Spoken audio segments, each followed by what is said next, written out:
l'idolâtrie du veau d'or, un coup d'État ridicule. Tiré du livre de l'Exode, chapitre 32, versets 7 à 11. L'idolâtrie du veau d'or constitue un coup d'État contre Yahvé, le vrai Dieu, que remplace un faux Dieu, sous la direction d'Aaron. Et c'est le peuple d'Israël qui fait pression sur le prêtre pour que un faux Dieu remplace Yahvé. Il se pose alors la question de savoir quelle est la nature de l'idolâtrie et pourquoi la colère de Dieu contre l'idolâtrie. Et enfin, comment devons-nous aujourd'hui combattre l'idolâtrie? Premier point, quelle est la nature de l'idolâtrie?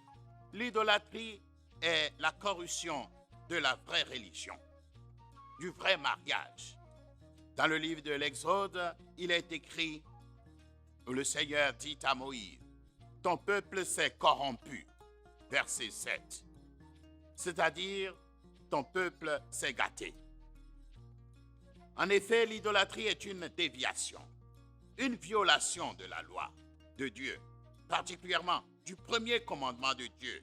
Tu adoreras le Seigneur, ton Dieu, seul, et pas d'autre Dieu. L'idolâtrie est aussi un fétichisme ridicule, c'est-à-dire les mêmes personnes qui ont fabriqué des dieux se mettent à genoux devant eux. C'est bien ridicule. Plus grave encore, l'idolâtrie est un mensonge, un coup d'État. Après avoir fabriqué le Dieu, Aaron dit au peuple, voici tes dieux qui t'ont fait sortir de l'Égypte. Et qui connaît bien l'histoire de l'Exode, sait bien que c'est Yahvé qui a libéré son peuple, qui l'a tiré de l'esclavage de l'Égypte pour le conduire à la terre promise de la liberté et de la vie.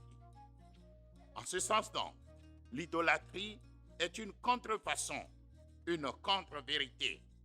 Pourquoi donc la colère de Dieu contre l'idolâtrie et la pacification de Dieu par Moïse? D'abord, la colère de Dieu contre l'idolâtrie est motivée moins par la jalousie que par son amour pour son peuple Israël. Même s'il dit, je vais les supprimer, les Israélites. L'idolâtrie est un esclavage, une mort. Et Dieu est en colère parce que malgré tous ses efforts, il voit son peuple en train de périr en allant vers un faux Dieu.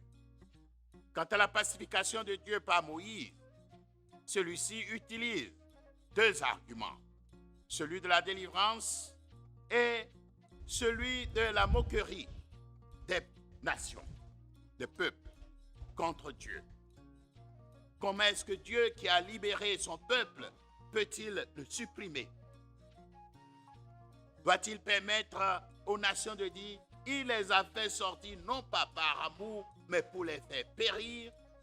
Laissez Dieu se présenter tel qu'il est et non tel que nous voudrions qu'il soit. L'idolâtrie consiste à vouloir manipuler Dieu, à vouloir maîtriser Dieu, à vouloir assujettir Dieu à nos désirs. Nous devrons donc combattre l'idolâtrie en laissant Dieu être Dieu et en nous adonnant à la prière. Prier, non pas simplement pour faire imposer nos désirs, mais surtout pour nous mettre à l'écoute de Dieu, comme Moïse sur la montagne, pour recevoir ses commandements, pour entendre Dieu nous dire et nous demander ce qu'il veut de nous, et non imposer à Dieu ce que nous voudrions qu'il fasse pour nous. Et pour cela, nous devrons veiller. Veiller à ne pas permettre à ce que nos désirs l'emportent sur la volonté de Dieu. Amen. N'oubliez pas de vous inscrire gratuitement